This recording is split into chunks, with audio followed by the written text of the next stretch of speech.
Paul and Lucy encountered a daunting checkpoint on their way. They had no official identification, so their lives depended on their ability to convince the soldiers of their innocence. Lucy quickly grabbed a military jacket they picked up from the military vehicle they escaped with and draped it over Paul's shoulders. As they approached the checkpoint, Paul squared his shoulders and adopted the confident demeanor of a high-ranking officer. They hoped their audacious ruse would be convincing enough to elicit respect and pass the scrutiny of the soldiers. Stepping forward, Paul donned a stern expression, his voice commanding and authoritative. He addressed the soldiers with a tone of familiarity, employing coded military jargon only known to those of a higher rank, leaving Lucy a bit surprised. The soldiers began to lower their guard, and after what felt like an eternity, allowed them to pass.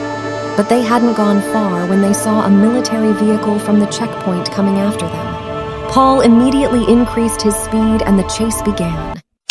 With their hearts pounding in their chests, Paul gripped the steering wheel of the vehicle, his eyes fixed on the rearview mirror. "Why are they after us?" Lucy asked, her voice filled with fear.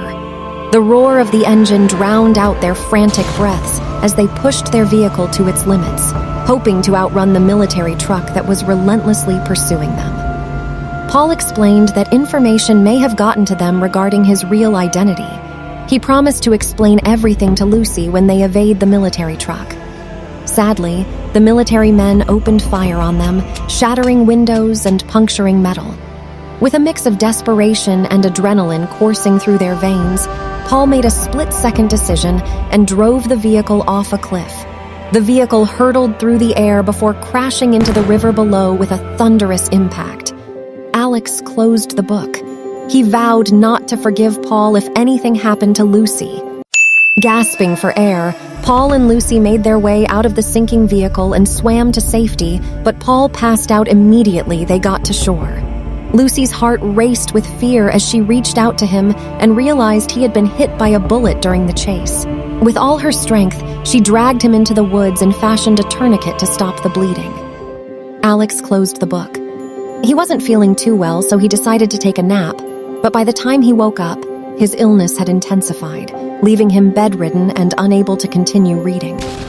Determined to find answers, he mustered the last remnants of his strength and made his way to the library where he had borrowed the book.